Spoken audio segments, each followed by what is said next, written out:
Okay, should we good? We're good. This boat trip project is about using our experiences sailing through the channel to note the connection between mechanical engineering and the developments that we see all around Galveston. This ranges from shipping vessels, sunken ships, and numerous bridges that we see along the way. Besides just the connection to engineering, we must also relate each one of these to the elements of coastal environment and surrounding chemistry.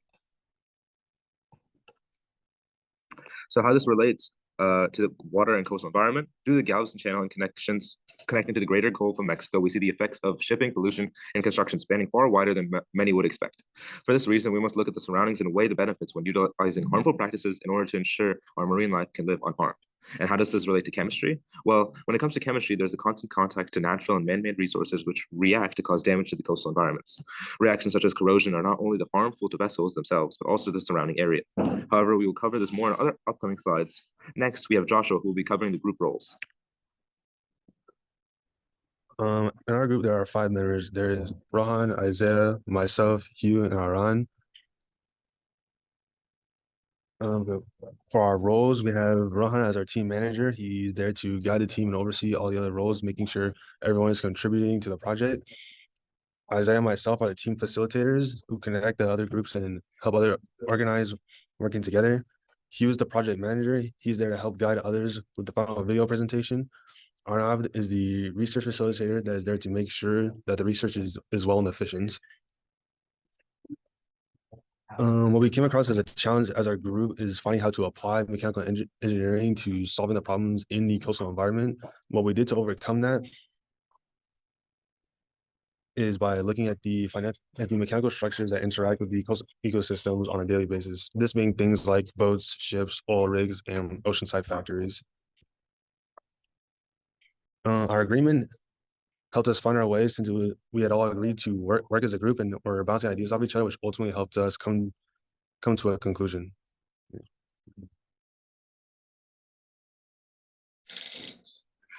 So our thesis selection, initially we were proposed to come up with 5 individual theses, and provided the 5 individual theses each of us created were that being that gas-powered boats are better for the environment, we should push to use more.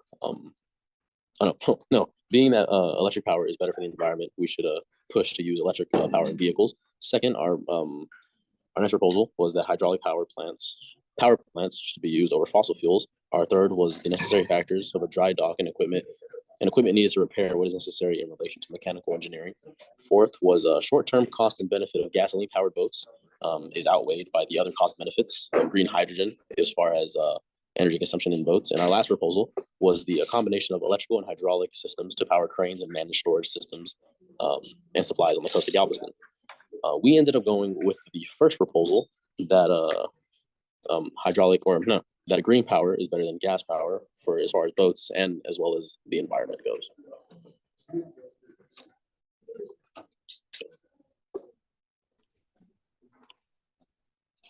When we look at some of our findings, we see oil rigs, so oil pollutants.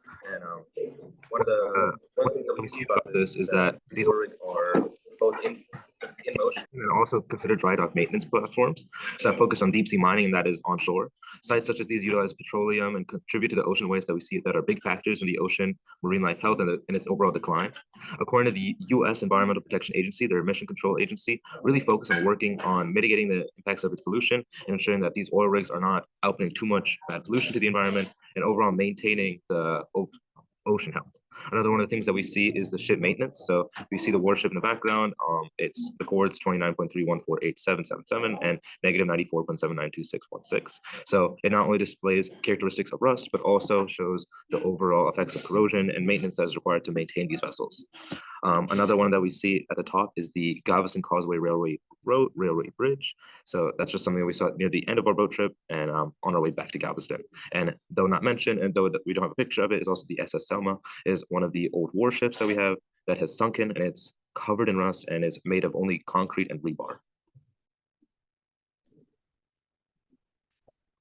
In our findings, we focus on the environmental and economic impacts of gasoline powered boats as they relate to our thesis. According to a paper written by researchers at the University of Nevada, Las Vegas, we can see that gasoline powered boats are damaging the environment in a variety of ways. These include, but are not limited to, air pollution, water pollution, and noise pollution. The combustion of gas within the engine of the boat releases harmful fumes that damage the atmosphere and the air we breathe. Furthermore, when the engines of these boats are running, they're leaking small amounts of oil into the water, polluting the ocean, as well as damaging the ecosystem and the marine life. Finally, the noise pollution of the boats produce hurt the marine life that depend on echolocation to thrive. For example, dolphins. They use echolocation to gain a sense of their surroundings. The noise pollution from the boats will hurt their ability to use echolocation and makes life much more difficult because of it. Gasoline-powered boats are also very cost-demanding due to factors such as corrosion and fuel price. The extensive corrosion on many of these boats means that costly countermeasures will have to be put in place to fight the corrosion. Furthermore, according to the U.S. Department of Energy, electricity is far less expensive than gasoline as a fuel source. It can cost about half as much to drive an EV in comparison to a gasoline vehicle. This just goes to show that switching to an electricity-powered boats can prove to be an incredibly cost-effective decision. And And then, there we go.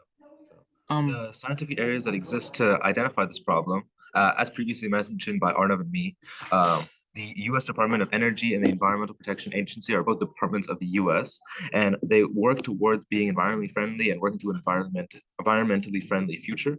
And one of these avenues is ocean pollution gasoline-powered vehicles. Due to their status of the U.S. government, they have researchers that are able to track the damage of these emissions that are produced by these ships, and it's measured by the National Ambient Water Quality Criteria, which is a measure of harmful emissions produced by ships and that are entering the water.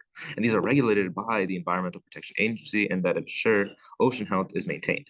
Similarly, the Department of Energy can track the energy spent on transportation methods, and this is currently being dominated by gasoline. However, they see that the fuel efficiency of electric vehicles is way better than gasoline, and overall price efficiency means that they're pushing companies towards development of electric vehicles, electric ships, and engines. and the overuse of gasoline-powered vessels certainly leads to many problems that affect our daily lives. As mentioned before, the combustion of gas within the engine of the boat releases harmful fumes that damage the atmosphere and the air we breathe.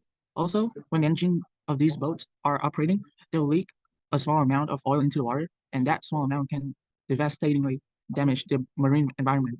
According to the California Department of Fish and Wildlife, when being leaked out of the engine, gasoline tends to float on top of the water surface, which can harm those plants like water lilies or lotus, or animals that spend most of their time at the surface of the water. And direct contact with the fuel can cause irritation or damage to fish gills and the skin or outer covering of aquatic animals. Also, it is way less financially efficient to operate and rely on gasoline-powered vessels over electric-based vessels. And there are a few reasons behind that. Firstly, the cost of gasoline are way more expensive than electricity, as it costs around $1.22 to drive the same distance. A conventional car could go on a gallon of gasoline, while a gallon of gasoline has an average price of around $3.078 when operating fuel-consuming vehicles like vessels and ships. That difference can be really significant.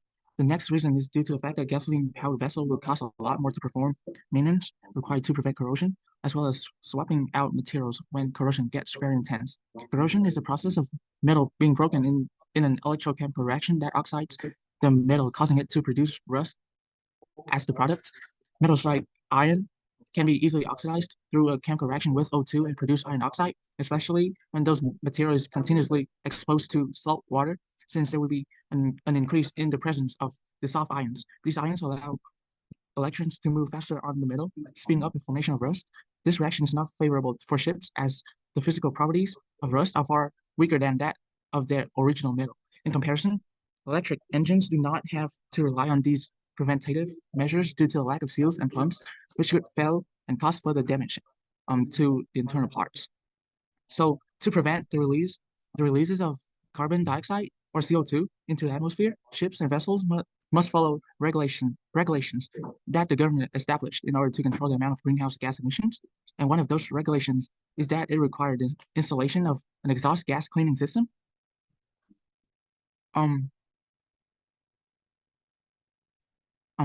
And that is a piece of equipment for purifying the exhaust gases on the diesel fuel marine vessel.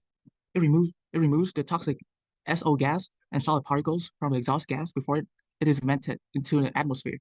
But those systems can be really expensive, and the most efficient solution is what we've been discussing the whole time, that we should use more electric powered vessels.